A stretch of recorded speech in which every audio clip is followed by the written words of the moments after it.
नमस्कार मित्रांनो, शब्दस्पर्श या चॅनलवर तुमचं पुन्हा एकदा स्वागत.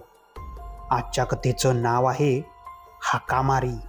लेखन सुरेश कुलकर्णी. कथा सुरू करण्याआधी जे कोणी या चॅनलवर पहिल्यांदा आले आहे त्यांनी पटकन चॅनलला सबस्क्राईब करून घ्या. चला तर मग वेळ न घालवता कथेला सुरुवात करूया. किर्र अंधारात भक्क उजेड मारत शंकर मास्तरची मोटरसायकल गावात घुसली. तेव्हा दोन्ही हात हलवत गाडीसमोर कोणीतरी त्याला थांबण्याचा इशारा करत होतं. गपकन ब्रेक दाबून त्याने आपली फटफटी थांबवली. मायला लाईट गेली की काय? या खेड्यात एकदा का लाईट गेली माहेरला गेलेल्या बायकोसारखी लवकर येतच नाही. तो स्वतःशीच पुटपुटत होता. हेडलाईटच्या उजेडात समोरून वेडा वेताळ हातवारे करत उभा होता. गावात हा वेडा कसा आला कोणास ठाऊक, पण त्याच्या वेडाचा गावकऱ्यांना काही त्रास नव्हता आणि भूतदयेपोटी कोणी त्याला हुसकावूनही लावले नव्हते. म्हणून तो येथेच स्थिरावला.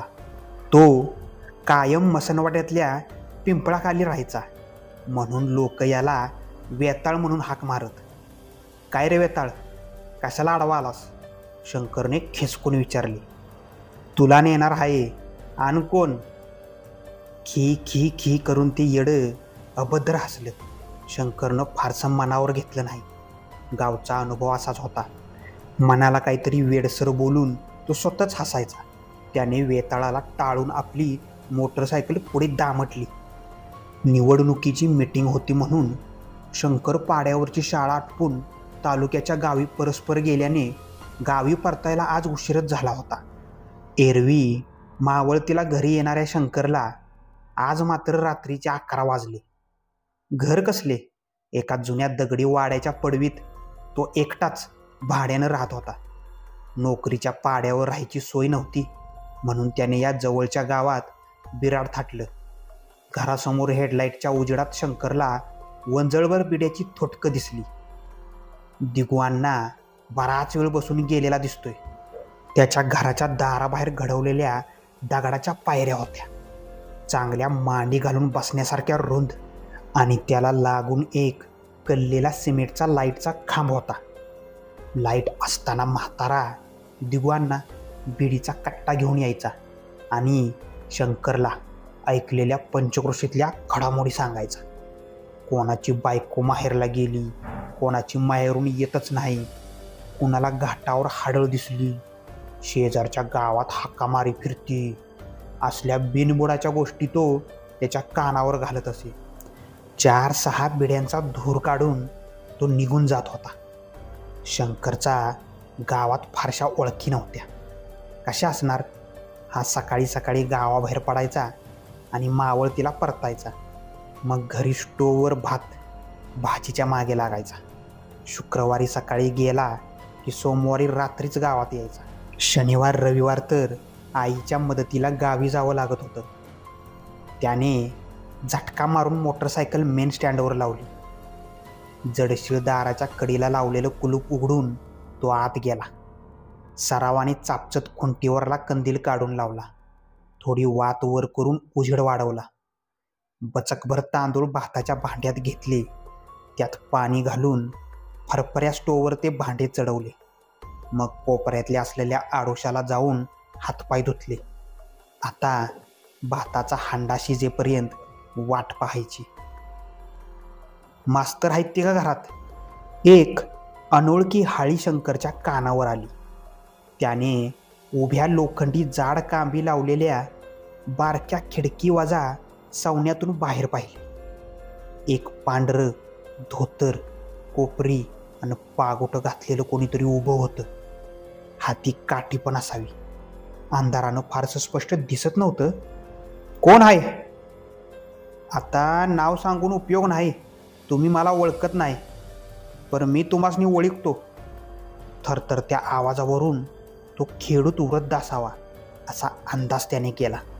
रात्रीचं काय काम काढलात काका? काय नाही, जमत असन तर घाटावर यायचं होतं. येता का? विचारायला आलतो. गावाजवळून एक ओढा जात होता. त्याला गावकऱ्यांनी श्रमदानातून सुंदर घाट बांधून घेतला होता. त्याच्याच शेजारी स्मशानाची जागा होती. कोणीतरी गचकला असणार आहे. कोणाची मयत झाली आहे का? होय, मैतीचंच काम आहे.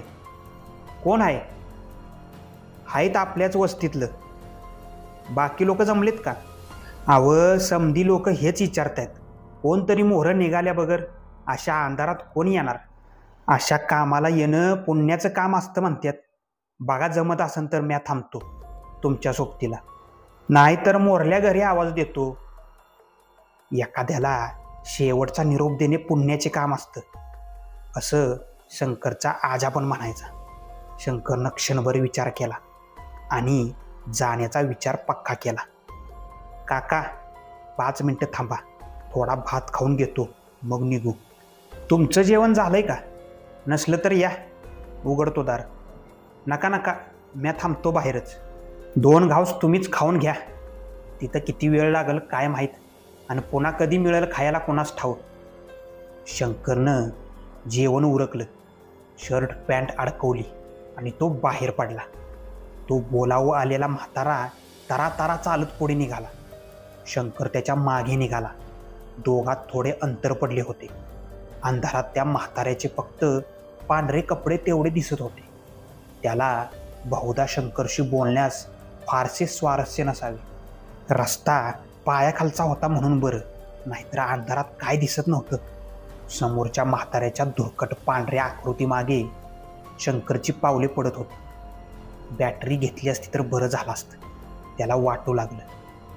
आता ती दोघे गावाबाहेर पडली. आभाळ भरून आले असावे म्हणून चांदण्या पण दिसेना झाल्या.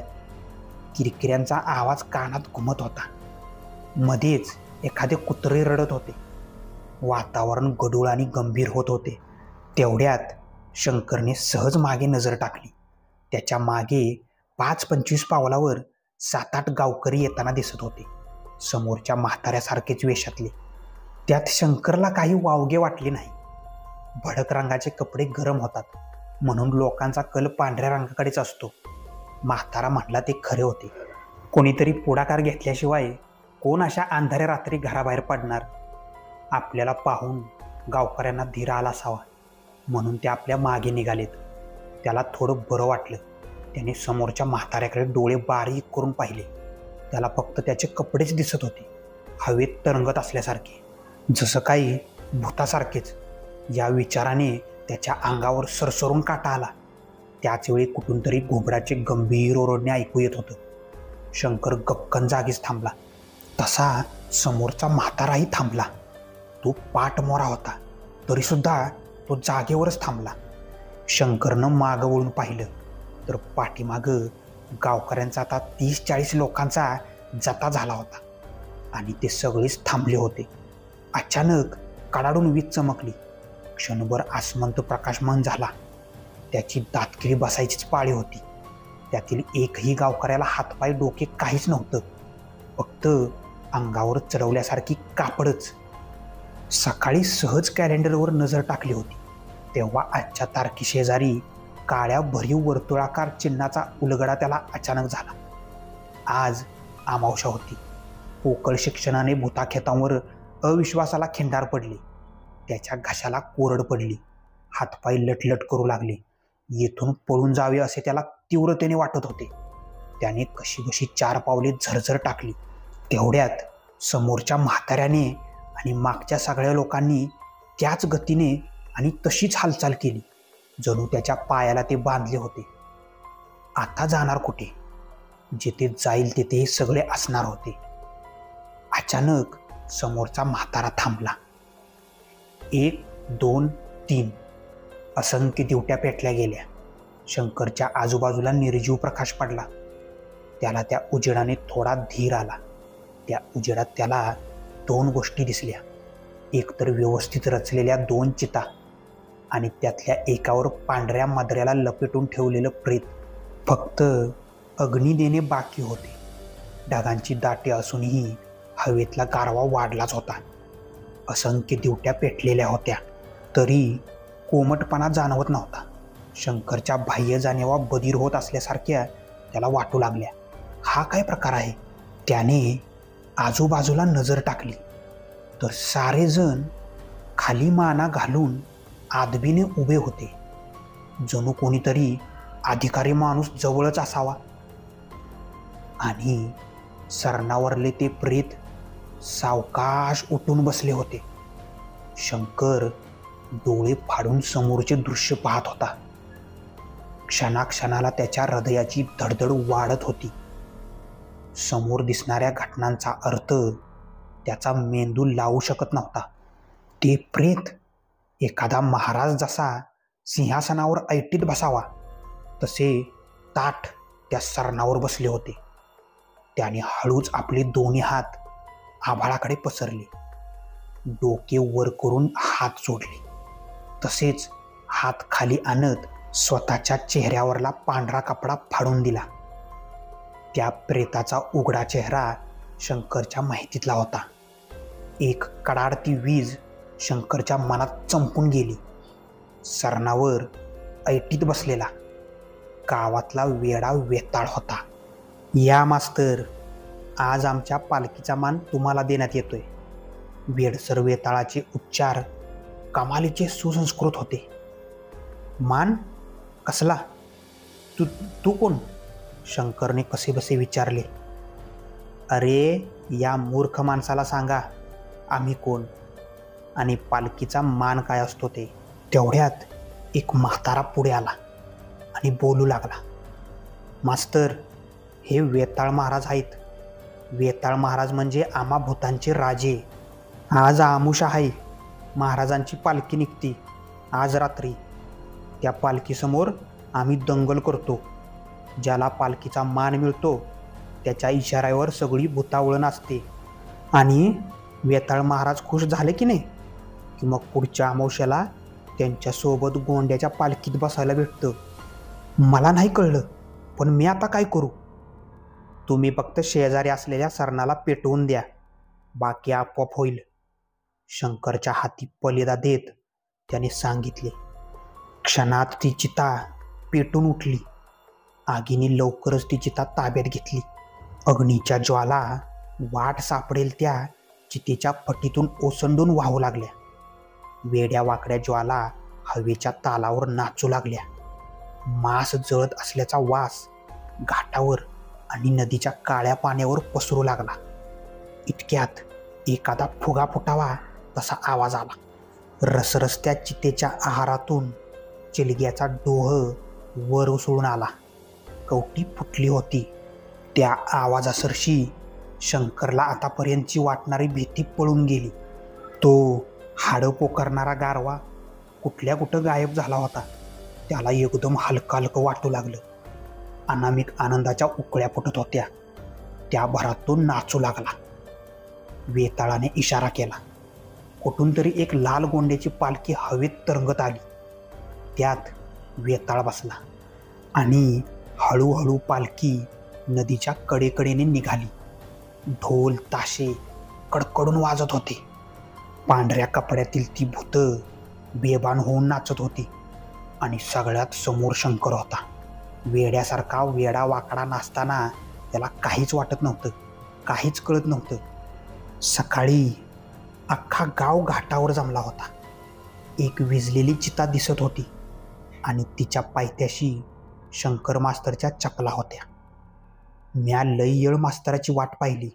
कोसावरल्या शेंडी गावात हाकामारी आल्याची वार्ता आल्याचं सांगायचं होतं त्यांना. रात्री कुणी हाक मारली तर हाकाला ओ देऊ नका असं म्हणून बजावून सांगायचं होतं त्यांना. नेलं नव्ह का हाकामारीनं उचलून मास्तरासनी? दिगवांना शेजारच्या माणसाला सांगत होता, पण त्या माणसाचे लक्षच नव्हतं. पिंपळाखालचा वेडा वेताळ मात्र ढॅंचिंग डिचांग ढिंग कितने बेत गये हे दिन या ओळी आपल्या फसाड्या आवाजात दिवसभर म्हणत होता.